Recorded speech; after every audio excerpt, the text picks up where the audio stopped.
नमस्कार. गरजे मराठी ग्लोबलच्या मुलाखत मालिकेमध्ये मी प्रज्ञा पुणेकर आपलं सर्वांचं खूप मनापासून स्वागत करते. आजच्या आपल्या ह्या तिसऱ्या एपिसोडमध्ये आज आपल्यासोबत UK मधून आहे रंजिता दळवी. रंजिता, तुझं नमस्कार. मनापासून स्वागत. Thank you Pragya. नमस्कार सर्वांना. रंजिता, तुझ्याशी सगळ्यात पहिला म्हणजे तुला खूप खूप धन्यवाद आणि आभार. तू आज गरजे मराठी ग्लोबलमध्ये इंटरव्ह्यू देण्यासाठी स्वतःला तू अवेलेबल केलंस, याचे खूप धन्यवाद तुझे. Thank you for the invite. आणि तुझ्याशी खूप गप्पा मारायच्यात आम्हाला, पण त्याच्या आधी थोडंसं आपण गरजे मराठीबद्दल जाणून घेऊया. बरोबर. अं, ज्ञानोपासना, उद्यमशीलता आणि देशभक्ती या त्रिगुणांचा संगम ही मराठी माणसाची ओळख आहे. आणि ह्या संस्काराच्या पायावर गरजे मराठी हे व्यासपीठ उभं आहे. रिसेंटली गरजे मराठी ग्लोबलनी एक इनिशिएटिव्ह लॉन्च केली आहे, ज्याचं नाव आहे सक्षम. या इनिशिएटिव्हची विजन अशी आहे की महाराष्ट्रामधल्या मुलांना शिक्षणासाठी लागणारे जे जे टूल्स असतात, लॅपटॉप्स म्हणा किंवा जे काही टूल्स लागतात, ते टूल्स उपलब्ध करून देण्याची ही या इनिशिएटिव्हची विजन आहे.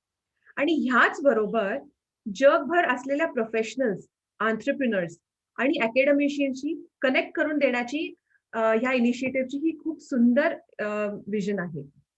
जर आपल्याला गरजे मराठीबद्दल अजून जाणून घेण्याची इच्छा असेल, तर आपण www.garjemarathiglobalcom वरती जाऊन आपण गरजे मराठीबद्दल जाणून घेऊ शकता. तर रंजिता, अनेकदा तुझं खूप मनापासून स्वागत. Thank you Pragya. अम, थोडीशी माहिती रंजिताबद्दल, तिच्याबरोबर गप्पा मारण्याच्या आधी. रंजिता दळवी ही दळवी वेल्थ मॅनेजमेंट कंपनीची संस्थापक आहे. एक उद्योजक म्हणून तिचा प्रवास 2016 मध्ये सुरू झाला आणि त्याच्या आधी ती HSBC मध्ये फायनान्शियल ऍडवायझर म्हणून कार्यरत होती.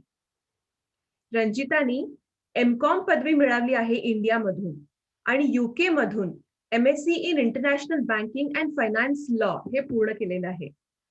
रंजिता, तर तुझ्या बरोबर आज तुझ्या उद्योजकताबद्दल आणि तुझा जो कॉर्पोरेटमध्ये तुझा प्रवास होता याच्याबद्दल आणि एकूण फायनान्शियल प्लॅनिंग बद्दल आम्ही आज खूप गप्पा मारणार आहोत तुझ्याबद्दल. तर सगळ्यात पहिल्यांदा रंजिता, तुला विचारायचं असं वाटतं की बिझनेस जो तू सुरू केलास, दळवी वेल्थ मॅनेजमेंट तुझी कंपनी, तर हे सुरू करण्याच्या मागे तुझी काय प्रेरणा होती आणि हा तुझा कॉर्पोरेट होऊन उद्योजकताकडे हा प्रवास कसा घडला? अशी खूप लांब जर्नी नाही आहे खरं म्हणशील तर. प्रेरणा काय होती? काहीतरी स्वतःचं करायचं. हम्म. ही तर प्रेरणा आय थिंक आपल्या प्रत्येकालाच असते. हम्म. काहीतरी नवीन करायचं आणि त्याच्याही पेक्षा एक मनातनं खूप इच्छा होती, की आपण जेवढी लोकं महाराष्ट्रातनं इथे आलेली आहोत, त्यांना नॉलेज इन फायनान्शियल प्लॅनिंग हम्म. मला कायम वाटायचं तेवढं सखोल नाहीये. हम्म. तो बँकेत राहून बऱ्यापैकी गोष्टींमध्ये खूप स्टिरियोटाइप होता, हम्म. की ह्याच प्रकारचे प्रॉडक्ट्स किंवा ह्याच प्रकारे प्लॅनिंग किंवा फायनान्सेस. हम्म. तर त्याच्यातनं एक खूप जाणवायला लागलं होतं, की जर स्वतःचं असेल तर I can make it an educational journey as well. सुंदर, खूपच छान. हो. त्याच्यातनं खूप लोकांना नॉलेज देता येईल. राईट. आणि आय थिंक एक महत्त्वाचा टप्पा असा झाला, की आपण लहानाचे मोठे होत असताना आपल्याला आई-वडील बरंच सांगत असतात, डीमॅट अकाउंट उघड, प्रॉपर्टीमध्ये इन्व्हेस्ट कर किंवा अगदी लहानपणी, की तुझ्या हातात ₹100 दिले कोणी, तर 100च्या 100 खर्च नाही झाले पाहिजेत बरं का. हे आपल्या प्रत्येकाला आपल्या आई-वडिलांनी शिकवलं बरोबर. आणि आपण ते खूप मनापासून जोपासलं. हम्म. इथे आल्यावरती त्याच्यातनंच आपण कितीतरी शिकलो सुद्धा. हम्म. खूप छोटी होती ही शिकवण खरं म्हणशील तर. हम्म. ₹100 दिले म्हणजे खर्च झाले पाहिजेत असं नाही बरं का. बरोबर, शिकवण अगदी. किती सिंपल वाटते की नाही. हो. But actually that is it. That really is the essence of it. हम्म. पण आपण इथे आल्यावरती मेजॉरिटी ऑफ अस आपण प्रॉपर्टीजमध्ये खूप जास्त गेलो. और हं, कारण आपल्याला ते माहितीचं वाटतं. हं, but that's not the end of the world. हं, आणि investment opportunities is such a vast Arena. हं, हं, is mind boggling eight amazing. हं, आणि मला त्याचा खूप जास्त ओढ लागली म्हणायला हरकत नाही. हं, आणि I felt it's not just important to bring those products to clients, हं. but to make them aware of the availability. आणि right, that was where the whole need की माझी कंपनी सेटअप झाली पाहिजे. ही राइट. नीड सुरू झाली, की wow! I need to make sure की प्रत्येकाला माहिती आहे की हे आहे बाजारात. म्हणजे तो आणि हे नुसतं अवेअरनेस मी फॅक्टर ज्याला म्हणतो आपण. ॲब्सोल्यूट. अवेअरनेस खूपच छान. म्हणजे हे आय थिंक असं मला म्हणावं लागतं, की आय थिंक हा जो भाग आहे, जो तू विचार करून तुझी कंपनी सुरू केलास, नॉलेज आणि अवेअरनेस हा खूप लोकं ॲक्चुअली वापरत नाहीत किंवा विचार करत नाहीत. ॲक्चुअली जर माहितीच नसेल की माहिती कुठनं काढायची आणि हं, कशाबद्दल काढायची. हं. You don't know what you don't know. Correct. आणि I think for me that was very important. I need to make sure की सगळ्यांना मला जे माहिती आहे, ते मी सगळ्यांना सांगू शकेन. वॉव! खूपच छान. आणि स्पेशली मला आपल्या लोकांसाठी तो एक खूप ओढा वाटायला लागला, हां. की आपल्याला आवड तर खूप आहे. हं, we are all keen investors हा माझा खूप मोठा म्हणजे जेन्युइन विश्वास आहे. हं. I trust that we are keen investors. पण आपल्याला तेवढी माहिती नाहीये. माहिती नाही. बरोबर. मग I just felt I am one of us who हं, कॅन डू. हं, हं. तर जेव्हा तू उद्योजक म्हणून तुझा प्रवास सुरू केलास रंजिता, तर तुला आधी कारण आपण एक कॉर्पोरेटमध्ये जॉब करत असताना आपल्याकडे महिन्याचा पगार येतो. अ, एक standard salary x amount fixed असते आणि अगदी. तर ते सोडून मग जेव्हा तू उद्योजक सुरू केलास, तर ते माइंडसेट तू कसं बदललंस? जे आपण फायनान्शियल शिफ्ट म्हणतो राइट? तो एक भाग झाला आणि उद्योजक जो तुझं जर्नी होती, तर ती तू कशी स्विच केलीस? खरं सांगू का प्रज्ञा? अ, हा खूप डिफिकल्ट लर्निंग जर्नी होता. हं. कारण as a financial planner myself म्हणूनच त्यांनी विचारलं मी. विचार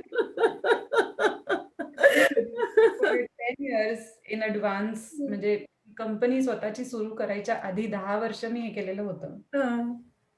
सो अनलर्न करणं, की महिन्याचा पगार नाही, हां. Very long time. हं. पण आय थिंक त्याच्या बरोबरीत बिझनेस स्टार्ट करणं ही एक्साइटमेंट हं. Kept me going. Wow! Okay. आणि the whole purpose with which I started, हं. की मला ह्यातनं काहीतरी लोकांना इफ मी 10 लोकांना अवेअर करू शकले, तर हं. That is 10 steps ahead. हं. हं. That is what kept me going. हं. पण आय थिंक नर्व्हसनेस, भीती ही हं. प्रत्येकात आपल्या खूप सिमिलर असते. हं. अननोनची भीती, हं. की नाही तर काय घडेल? हं. आणि आय थिंक त्याच्याही पेक्षा the learning curve was steep. हं. कारण बँकेमध्ये पी-ए, ॲडमिन असिस्टंट, हं. स्टाफ, ब्रांच स्टाफ, हेल्पर्स याची इतकी वाईट सवय असते. बरोबर. की जेव्हा तुम्ही नव्याने बिझनेस सुरू करता, द फर्स्ट फ्यू मंथ्स तुम्हीच पी-ए असता, सगळं करावं लागतं. तुम्हीच पिऊन असता, तुम्हीच कॉफी मेकर असता, करेक्ट. तुम्हीच अपॉइंटमेंट मेकर असता. हं. आणि it's a big journey, but I enjoyed every moment. हं. आणि आता जेव्हा एक टीम आहे भोवती, छान वाटतं. हं. पण अजूनही कधी-कधी ते दिवस आठवतात हं. आणि त्याचे खूप फॉन्ड मेमरीज आहेत.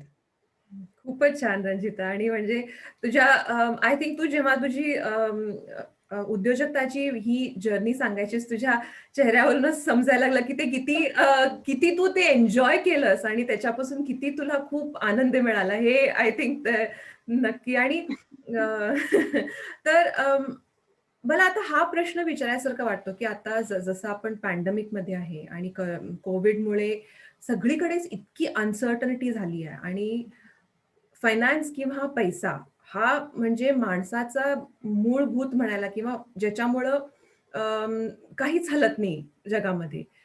बरोबर. अ, तर तर ह्या फायनान्शियल ह्या अनसर्टनिटीमध्ये पॅन्डेमिकमुळे तर ह्याच्यामध्ये आपण कशी फायनान्शियल प्लॅनिंग करावी, ह्याच्याबद्दल तू काही टिप्स किंवा सजेशन्स किंवा ॲडवाइस आम्हाला देऊ शकशील का?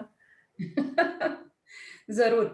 पहिलं तर एक महत्त्वाचा कोट आठवतो आणि तो म्हणजे if you are basically any financial planning जे आपण करतो, हं, त्याच्यामध्ये if you are failing to plan, you हं. Are planning to fail.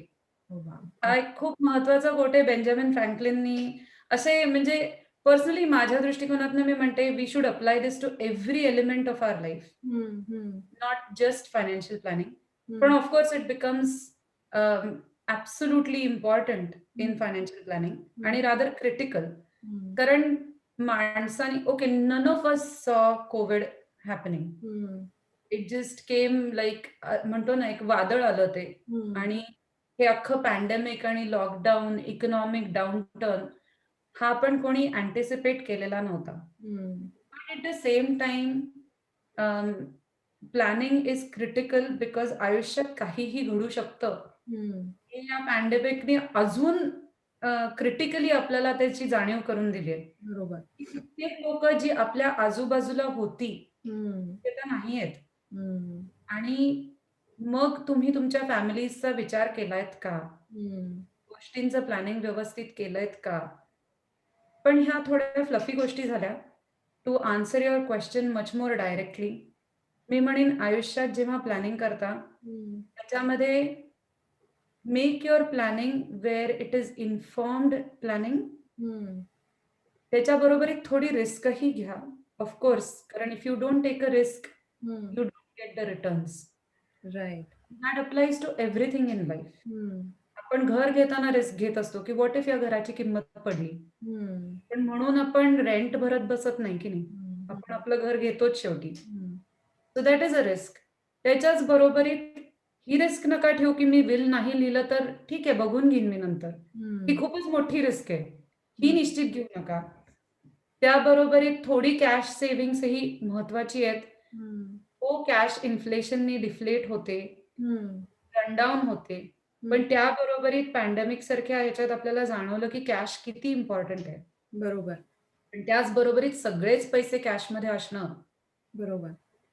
Financial प्लॅनिंगच्या दृष्टिकोनातनं is not the appropriate thing. हं, सो मेक शुअर की तुम्ही व्यवस्थित तुमचं प्लॅनिंग आणि माझं कायम एक खूप महत्त्वाचं म्हणणं असतं, की हे जेव्हा काही मी म्हणते मॉर्गेजेस, कॅश, इन्व्हेस्टमेंट्स, हे जे काही प्लॅनिंग आपण बोलतोय, विल रायटिंग, या गोष्टी अशासाठी महत्त्वाच्या आहेत, की ह्या इक्वल डायव्हर्सिफिकेशन टू लाईफ आणतात. हं, त्याच्यात सगळ्यात ईझी मी एक्झाम्पल घेईन. आपण महाराष्ट्रीयन थाळी ह्या गोष्टीचा विचार करूयात. ताट आपलं जेवणाचं. हं, आपण कधीच भात, नुसताच पांढरा भात ताटात वाढलाय, हं, हे तुला आठवणार नाही किंवा फॉर दॅट मॅटर नुसतं वरण-भात कधी खाल्लायस का हं, जेवायला? हं, खाशील, पण इट्स रेअर.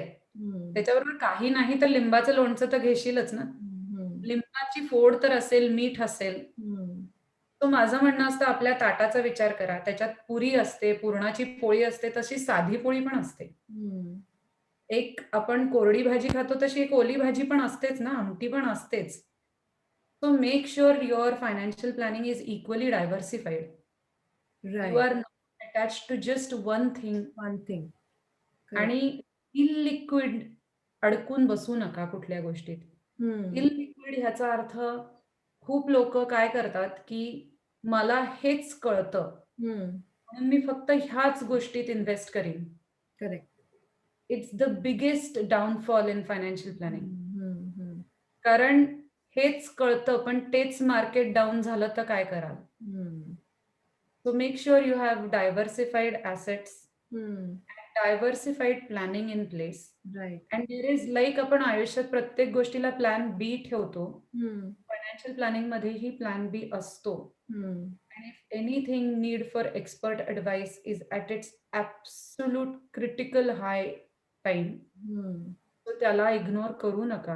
हं, make sure you get expert advice for the right reasons. हं, हं. खूपच छान. नाही खूप मला आणि काय खूप आवडलं म्हणजे रंजिता तू जसं महाराष्ट्रीयन थालीचं एक्झाम्पल दिलंस. त्याच्याबरोबर. ते आय थिंक मी आणि आय थिंक कदाचित सगळेच जे आज पाहतायत, ते डेफिनेटली आठवण ठेवणार आहे, की जसं डायव्हर्सिफाय तू म्हटलंस, की वेगवेगळ्या फील्ड्स आणि एरियामध्ये तुम्ही ते प्लॅनिंग करा आणि इन्व्हेस्टमेंट्स करा. आय थिंक ते खूप क्रिटिकल आहे आणि महत्वाचं आहे सुद्धा. I specially think diversification financial प्लॅनिंगचा फर्स्ट एलिमेंट असतो हं, हं, आणि तो अत्यंत महत्वाचा असतो. हं, कारण कालच आपल्याकडे भरपूर स्नो पडला हं, आणि त्याच्या बरोबरीत आय एम शुअर लोकांनी भरपूर वॉर्म जॅकेट्स विकत घेतली बाजारातनं, ग्लोव्हज विकत घेतले. हं, पण 2 महिन्यात प्रचंड सनी असणार आहे. हं, तेव्हा आईस्क्रीम्स विकली जातील. सो या 2 कंपन्यांमध्ये तुमचे जर एका वेळेला इन्व्हेस्टमेंट्स असतील, हं, तुम्हाला मॉडरेट रिटर्न्स मिळतात. हं. करेक्ट. ट्रू. व्हेरी एका ट्रू. वेळेला एकच अडकून बसत नाही. ह्याला खूप आमच्या भाषेत निगेटिव्ह कोरिलेशन म्हणतो आम्ही आणि हं, त्यात खूप जास्त सखोल इन्फॉर्मेशन आहे. हं, बट हं. इन अ व्हेरी शॉर्ट एक्सपान्स बोलायचं झालं, तर this is where diversification matters. Matters. Right, right.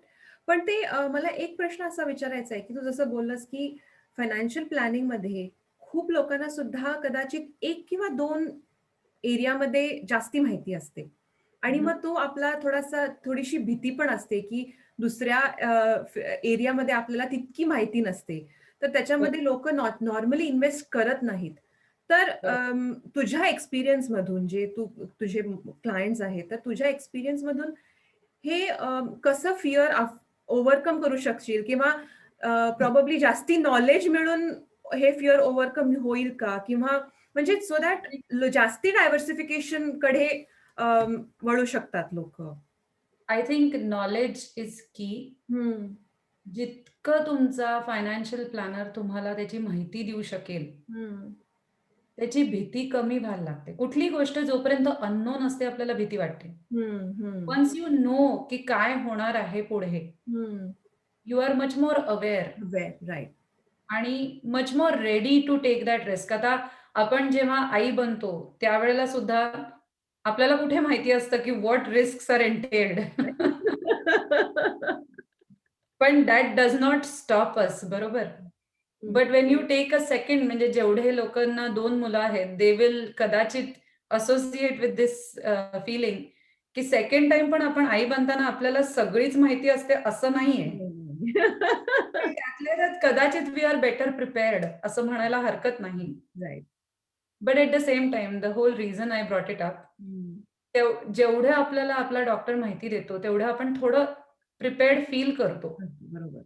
I think it is important की तुम्ही तेवढं नॉलेज त्याचं अक्वायर करा. हं, आणि I think fear of the unknown आता हळू-हळू कमी होत चाललेला आहे. हं, because as we go into the म्हणतो ना 2021 not just 21st century, but 2021 हं, I think reliance on Google knowledge हं, जेवढं वाढलं होतं, त्या मानाने I see people asking more detailed questions हं, आणि more keen to get the right amount of information. हं, सो इन्फॉर्म्ड डिसिजन ही हं. एक खूप इम्पोर्टंट ॲस्पेक्ट बनायला लागलेला आहे, बरोबर. की मला जेवढी माहिती असेल तेवढी मी डिसिजन घ्यायला तयार असेन आणि anybody who is not giving you all the information, hmm, I am never keen to do that then. हं, हं.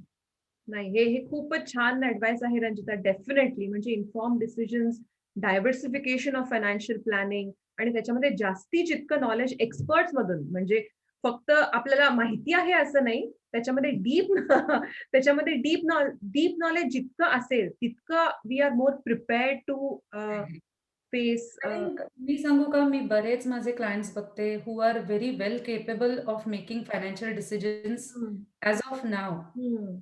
पण जनरली त्यांना हर्डल येतं is maintenance. Right. If you don't have an expert, correct, correct. Have you got the time to hmm, maintain what you have done? हं, म्हणजे जसं आपण म्हणतो, की एक प्रॉपर्टी घेतली आणि मी ती भाड्यावरती दिली. हं, have I got the time to maintain the property? हं, आणि हा खूप पर्सनल डिसिजन आहे. There are clients who say yes I am. हं. माझ्याकडे आहे तो वेळ. मी देईन रोज रात्री 1-1.5 तास I will spend and find the right resources. Hmm, and absolutely. But that is a decision to be made very personally आणि लाईटली घेऊ नका. बिकॉज आम्ही ऍसेट क्लासेसमध्ये बोलतो, एखादा ऍसेट जे ह्या वर्षी खूप छान परफॉर्म करतंय, ते पुढच्या वर्षी तेवढंच छान परफॉर्म करेल याची कधीच गॅरंटी नसते. बरोबर, बरोबर. So it needs to be, जसं मी म्हटलं, just not the diversification, but the wheels have to be in motion continuously. Correct. Absolutely. नाही, आणि खूपच छान टिप्स सांगितलीस रंजिता. आय थिंक हे हे टिप्स जे आहेत खूप आता स्पेशली पॅन्डेमिकमुळे खूप महत्वाचे झालेले आहेत. Absolutely. So thank you so much. आता तुला हा प्रश्न विचारायचा लागतो, की आता ऑफकोर्स पॅन्डेमिक बद्दल बोललो, फायनान्शियल प्लॅनिंग बद्दल बोललो, तर तुझ्या उद्योजकताच्या प्रवासमध्ये तुला कोणकोणते चॅलेंजेस आले? आणि मग ते तू कसं ओव्हरकम केलीस ह्याच्याबद्दल? आणि अ, इथे मला एक कदाचित स्पेसिफिकली विचारावसं वाटतं, की महिला उद्योजक, ऑफकोर्स उद्योजक म्हटल्यावरती त्याच्यामध्ये सेग्रीगेट करायचं नाही किंवा नाही, पण तरी सुद्धा एक महिला उद्योजक म्हणून काहीतरी चॅलेंजेस स्पेसिफिकली असतात. तर ते कोणते होते आणि मग ते तू कसं ओव्हरकम केलेस? I think business in the first place is a massive roller coaster ride. हं, सो हा एक खूप मोठा जर्नी आहे. हं, आणि if you are not passionate and excited enough, हं, तर think twice before you jump in to it. हं, हं, कारण ते असं, it is really a roller coaster ride. Hmm. You are in this, I don't know, लेगोलँडमध्ये एक roller coaster होतं. I use to enjoy that, की ज्याच्यात आपण बसलो की ते गोल असं पण फिरतं आणि असं पण फिरतं. मला आठवतं. I have always associated business to हं, be that kind of excitement. हं, हं, हं, यू कांट स्टॉप. हं, इतकं ते पॅशन पाहिजे तुम्हाला, पहिलं तर. दुसरं तर तू एक खूप महत्वाचा प्रश्न विचारलास ॲज अ वुमन एंटरप्रेन्योर. हं, ह्याला ड्युअल ॲस्पेक्ट आहे. हं, कारण financial planning in the first place हे खूप मेल डॉमिनेटेड इंडस्ट्री राहिलेली आहे. हं, हं. As a traditional British way of things. बरोबर. But I have always believed in breaking the glass ceiling. Hmm, and I have always believed की आपण आपल्याला खूप जास्त रूढींमध्ये बांधतो. हं, but I am a mother. I am a mother of young 2 children. हं, आय एम अ वुमन.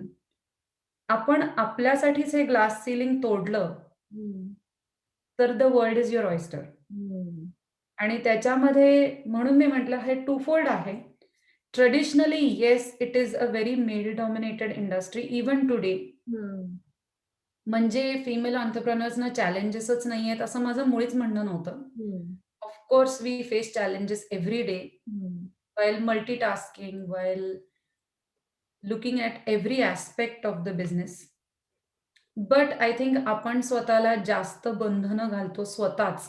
कारण हं, आपली स्वतःकडनंच एक्स्पेक्टेशन्स एवढी हाय असतात, हं, की कधी-कधी we need to also learn the man's way. Hmm, and once we do that, hmm. I don't think we will have any further hurdles. Wow, amazing. I think we need to learn the man's way is definitely a आपण gender neutral व्हायला लागलेले आहोत. mm, आपण आपल्या मुलांना शिकवतोय, mm. It's a gender neutral world, पण we हॅव्हंट accepted it. बरोबर. Specially Maharashtrian females. बरोबर. नाही, अगदी बरोबर. आणि कुठेतरी ते थोडंसं काय म्हणतात त्याला आधीपासून सोसायटी म्हणा किंवा ह्याच्यामुळे थोडीशी ती नॅचरली बनलेली असतात. आय थिंक आपणच आपल्याला खूप दिलीत. कारण I hmm, have grown up in a family of 2 girls. हं, आणि आम्हाला खरंच बंधनं अशी नव्हती कोणती. हं, even when I came here to study, I remember my father saying, "fly high." Hmm, so अशी बंधनं म्हणशील तर माय इन-लॉज हं, were have always been extremely supportive and my rock all the time. म्हणजे चारही माझे पेरेंट्स हं, माझ्यासाठी खूप मोठे रॉक्स राहिलेले आहेत. पण हं, आय थिंक आपणच आपल्याला देऊन घेतो, की हं, "अरे नाही, अजून रोहन खूप लहान आहे. हं, अरे, कियाराला आत्ता माझी so sometimes sharing the life जसं आपण म्हणतो, आपण घरात शिकलोय खूप छानपैकी, की kitchen is a shared entity. घराचं cleaning is a shared entity. हे आपण शिकलोय आता. हं. पण मग व्हाय आरंट वी लर्निंग की upbringing of the children is also a shared. म्हणजे हा एक सिंगल ॲस्पेक्ट झाला ॲज अ बरोबर, मदर. बरोबर. देअर आर मेनी थिंग्स जो your partner is your best म्हणतो ना, नुसतंच खांद्याला खांदा देऊन चाला, हे नुसतं बडबडण्याचे दिवस गेले आता. हं, हं. I think it's high time we look at it from a outworldly perspective. Totally बरोबर. आणि जगात सुद्धा वावरताना मी का विचार करू, की हं, अ, जर मी मॅन असते तर hmm. Why should I think that way? बरोबर, अगदी बरोबर. नाही खूपच छान. आय थिंक आपणच थोडंसं त्याच्यामध्ये courageously we have to keep overcoming. Most certainly. And that does not mean there are no hurdles that other women are facing. I'm correct, sure there are. Correct, I correct. am definitely sure there are. हं, पण personally मला असं genuinely वाटतं it's high time we change our attitude as well हं, हं, आणि stop thinking of it as the man's world only. हं. कारण करेक्ट. मला जेन्युइनली मी खूप मेन कलीग्स बरोबर काम केलंय आणि करते आणि so many clients where I meet the man first हं, समहाऊ ऑर द अदर. हं, हं, I don't hear them saying it's a man's world. हं. So it's definitely an attitudal change that नाही is required. बरोबर आहे. अगदी नाही, अगदी खूप खूप महत्वाचा तू पॉइंट आउट केलेला आहेस, की ते म्हणत नाहीत, की it is a man's world. Not at all. I have not heard my husband, my father, correct, my father-in-law, correct, I've never heard them say, neither my son, of course. I've never heard them say. But as I said, that does not mean there are no hurdles for women. Correct, correct. I true. hear them every day, correct. and I am sure they are doing everything to overcome those hurdles as well. Absolutely. But from a very specific male-dominated financial planning industry, I believe माझ्यासाठी सगळ्यात मोठा learning journey होता is my attitude. Hmm, हं. I have to stop thinking it's a बरोबर. Male dominated industry. बरोबर. नाही, ते आपण लहानपणी एक ती गोष्ट ऐकली होती ना, ते हत्ती जेव्हा छोटा असतो त्याच्या पायामध्ये ते बांधलेलं असतं. सुतळी किंवा म्हणजे आयर्नचं हे ना आणि मग हत्ती जसा मोठा होतो, त्या जागेतून हलतच नाही. कारण त्याला वाटतं की ती सुतळी म्हणजे इतका मोठा झालेला असतो की तो ती जे आयर्न तोडू शकतो. पण तो नाही तोडत कारण त्याच्या माइंडसेटमध्येच ते बसलेलं असतं, की नाही मला बांधलेलं आहे आणि मी इथेच थांबणार आहे. तर अगदी, अगदी. आणि आय थिंक जसं मी म्हटलं it's high time we change the attitude. Absolutely correct. True, true. The next generation is watching हं, हं. आणि by no means I'm saying we have achieved a gender neutral society. Correct. We have a long way to go. True. But आपण निश्चित खूप महत्वाचे घटक आहोत. हं, And if we can make the things happen or make the wheels move at least, हं. we will start approaching or running towards the right journey. True, true. नाही अगदी खूपच छान ॲडवाईस आहे रंजिता हा आणि ह्याच्या ह्या ॲडवाईसमुळे मला नक्की खात्री आहे, की खूप लोकांना ह्याच्यामध्ये फायदा होणार आहे. Definitely. Well, I hope so. तर तुला हा शेवटचा मला प्रश्न विचारावासा वाटतो, की परत महिला उद्योजकांना आय थिंक आपण बोललो आहोत. तुझा काय ॲडवाईस आहे? ज्यांना Just सुरू do. करायचं आहे, ज्यांना म्हणजे कॉर्पोरेट पासून एक उद्योजक व्हायचं आहे आणि जे इन जनरल काय तुझी ॲडवाईस आहे? Just do it. I think माझ्यासाठी खूप महत्वाचं आहे, की आपण as females or rather Maharashtrians आपण खूप प्रोक्रॅस्टिनेट करतो. हं, मी करू शकीन का? मला जमेल का? हं, मी ऑफ कोर्स प्लॅन इट. हं, हं, नॉट जस्ट फायनान्शियली, हं, ऑफ कोर्स फायनान्शियली, पण बिझनेस प्लॅन रोबस्ट करा. हं, बी आन्सरेबल. आपण माहितीये का, मला असं खूप वाटतं, एक काळ होता जेव्हा म्हणजे माझ्या आई-वडिलांचा काळ, जेव्हा ते म्हणायचे, "आपण महाराष्ट्रीयन्स ना अमेझिंग एम्प्लॉईज आहोत. हं, हं, because we work to a plan. We are complacent where we need to be." हं. मग use this as your strengths. Strength. Right. की बिझनेसमध्ये पण देअर आर सर्टन ॲस्पेक्ट्स जिथे कॉम्प्लेसन्सी थोडी लागते. You need to have a pace. म्हणजे मी कुठल्याही अँगलनी सिंगर नाही, पण singers will relate to this, की आवाजात एक ठहराव लागतो म्हणतात. बरोबर. तसं सिमिलरली बिझनेसमध्ये पण you need that patience, the perseverance. आणि तो आपल्यात खूप जबरदस्त आहे माहितीये का? We have been brought up with an amazing amount of perseverance and patience. Use it to plan a robust business plan. Stick to the plan. You made it for a right reason. आणि plans do change, पण change them with a clear view, not just because, but change them with a clear view. आणि जसं मी म्हटलं, if you have got the right plan in place, just do it. Don't procrastinate. नाही, खूप खूप छान आणि सुंदर ऍडवाइस आहे Ranjita. Thank you so much. You're most welcome, Pradnya. Thank you for the interview. खूप छान वाटलं आजच्याशी गप्पा मारून. आणि अम, ह्याच्यामधून फायनान्शियल प्लॅनिंग, उद्योजकता ह्या सगळ्यांमध्ये तू इतके सुंदर टिप्स, सजेशन्स आणि ऍडवाइस दिली सगळ्यांनाच. याच्याबद्दल खूप धन्यवाद. अम, आणि Thank you, तुला Pradnya. Really was a great, fantastic opportunity. कारण कमी वेळेला मिळतं सगळ्यांशी असं बोलायला. So it was a fantastic opportunity. Thank you once again. आणि तुला आणि दळवी वेल्थ मॅनेजमेंट कंपनी दोघांना सुद्धा खूप खूप शुभेच्छा आणि all the best. Thank you so much to you आणि गरजे मराठी सुद्धा for this opportunity once again. Thanks a lot. Thank you. Thanks. Thank you.